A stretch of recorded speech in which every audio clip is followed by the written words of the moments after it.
Hello friends समस्त को ये स्मिता अपडेटेड पुणी थे वेलकम। देखो सांग मैंने पीओ रो रिक्वायरमेंट बाहरी तार कौन कौन मागिची केते पोस्ट अच्छी एज रिलैक्सेशन केते तार एलिजिबल क्राइटेरिया कौन तार सिलेबस कौन तार सब डिटेल्स आम स्टेप बाय स्टेप जानिबा। ओके तो चलतु देखो टोटाल पोस्ट केतेटा टोटाल पोस्ट हूँ 1501 केते 1501 टोटाल पोस्ट।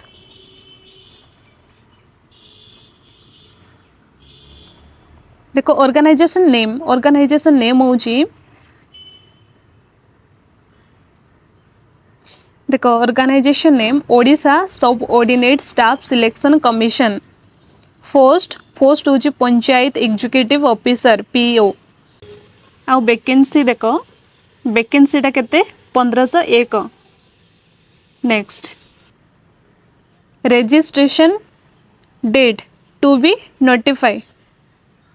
एजुकेशनल क्वालिफिकेशन कौन any graduate with knowledge of computer applications.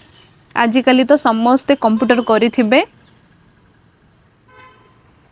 Age limit कौन देइछि एज लिमिट हूँ 21 रु। देखो क्वालिफिकेशन हूँ +2 मागिबो +2 ता सहित ग्रेजुएट ता सहित कंप्यूटर ओके। एज लिमिट केते as 21 to 42 year. Etah level 5 रहिबो। लेवल 5 रो सिलेक्शन प्रोसेस केमिति रहिबो एटा सिलेक्शन प्रोसेसटा 3टी स्टेज अच्छी कौन कौन। फर्स्ट हम रिटेन एग्जामिनेशन फर्स्ट एग्जाम हम तापर स्किल टेस्ट हम तापर जो माने एग्जाम रे जो माने एग्जाम रे क्वालिफाई होइथिबे सेमानकर स्किल टेस्ट हम। स्किल टेस्ट रे जो माने प्रोविजनली पास होइथिबे सेमानकर डॉक्यूमेंट वेरिफिकेशन हबो। बुझिवल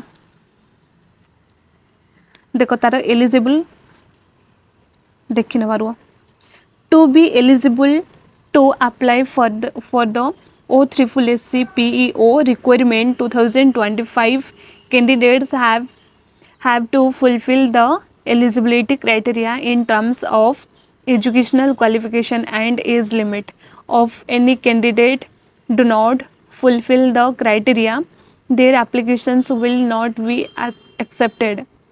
Candidate can check the details mentioned below. बुझिपाल +2 बस ये जो विषय से मैंने जोड़े भी देइथिबे मेंशन करिथिबे सेही अनुसार जदि देबनी ताहले सेमानकर एक्सेप्ट हबनी बा सेमाने एलिजिबल हेई परिबे नाही। जो माने +2 देखो education qualification candidates must have first +2 or hold a bachelor's degree in any discipline from a recognized board university and should have basic computer knowledge। +2 पढ़ी बा +3 पढ़ुथिबो चलिबो जार प्रोसेसिंग भी थिबो से माने पके परिबे। आउ कंप्यूटर रो नॉलेज थिबा नियाते दरकार। बुझिपाल आजिकल तो एआई दुनिया हेलानी जेहेतु समस्ते निज निज मोबाइल रे केते कोन शिखी थिबे फिर भी आजिकल कंप्यूटर बहुत शिखी थिबे समस्ते पकापकी। एज लिमिट रो कोन देइछि देखो एज तो कोई देइछि 21 रु 42। The candidate must have a minimum age of 21 year and a maximum age of 38 it 38 देइछि but 42 to be eligible to apply for the OSSC PEO requirement 2025. The candidate will also be approved with offer age relaxation as per government norms. Candidate can check the table provide below for the age relaxation. सेतबेले जो table देखैली सेही table अनुसार eligible. देखो age relaxation केते को category रे केते age relaxation रहइबो 21 रु 42 21 रु 42 सेमानंकर केते को कैटेगरी रो केते रिलैक्सेशन रहइबो ओबीसी रो रहइबो 3 इयर ओबीसी रो 3 इयर रहइबो एससी एसटी मानंकर 5 इयर रहइबो पीडब्ल्यूडी मानंक पई 5 इयर रहइबो ex serviceman 5 year SC ST plus PWD मानंक पई 15 इयर तार सिलेक्शन प्रोसेस मु कहली जमिति फर्स्ट रे हबो एग्जाम सेकेंड रे हबो स्किल टेस्ट थर्ड रे हबो कौन डॉक्यूमेंट वेरिफिकेशन जो मानकर प्रोविजनली क्वालिफाई थिबे फिर भी पढ़ी नबा the selection process for the post of panchayat executive office will be conducted in 3 stages. The stage for the OSSC PEO selection process 2025 will include a written exam. First होची written exam, second skill test and third document verification.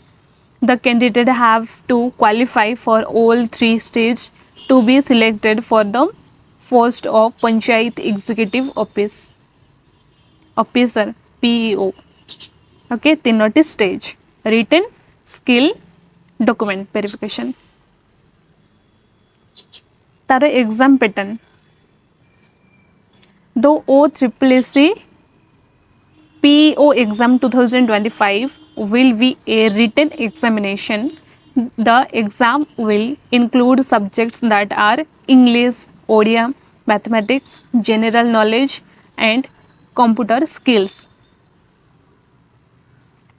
कौन कौन आसीबो English Odia mathematics general knowledge आउ computer skill okay 1 2 3 4 5 पांचटा subject विषय रे तुमको पढ़ा को पड़ो एग्जाम पाई there will be a total of 180 question total question 180 and the exam will be of the total of mark 180 mark the time duration of the exam will be 3 hours 180 minutes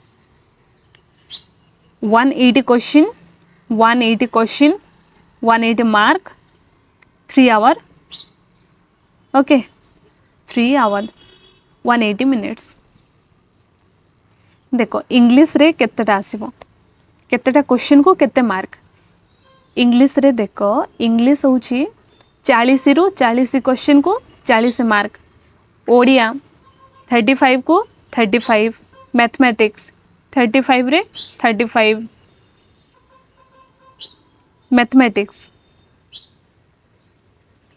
35 GK रे 35 computer knowledge 35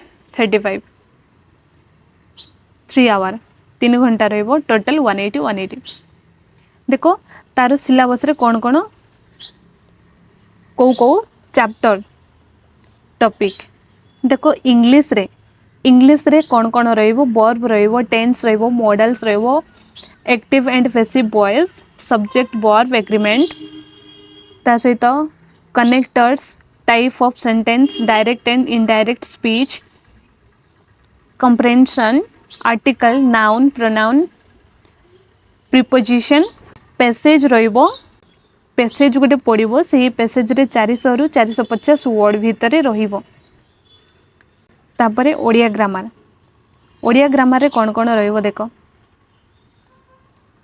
Odia grammar रे transformation of sentence affirmative negative interrogative exclamatory simple compound complex transformation of words noun to adjective and adjective to noun संधि समास antonym and synonym ता सहित correction of common error in words शुद्ध अशुद्ध तापर idiom and phrases तद्धित and कृदंत ता सहित पंचुएशन मार्क कंपोजिशन ट्रांसलेशन रे देखो इंग्लिश टू ओडिया थिबो ऑब्जेक्टिव टाइप पैसेज गोटे ओके मैथमेटिक्स रे कौन कौन रहिबो मैथमेटिक्स रे रहिबो number system HCF and LCM square and square root cube and cube root percentage and average simple interest and compound interest profit loss and discount partnership ratio and proportion GK GK रे कौन कौन पड़िबो GK रे पड़िबो historical event dates personalities and फ्लेश geographical facts with place states countries and institutions with headquarters book and author scientific facts and discoveries with dates persons and uses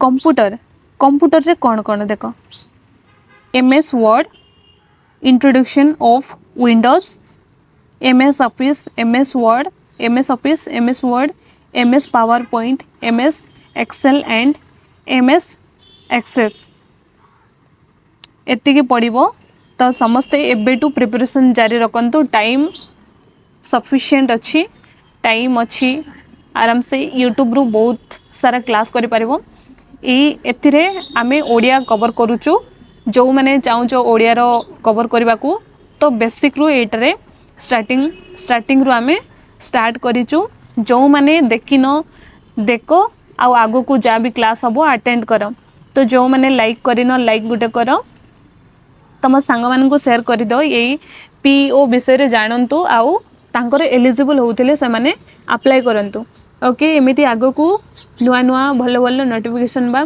जा भी update पाइबा को चाहउचंती ताले सब्सक्राइब करिकि ऑल नोटिफिकेशन को on करी रखि थांतु रहिले समस्त को धन्यवाद पुणी तरे देखावा अलगा वीडियो रे।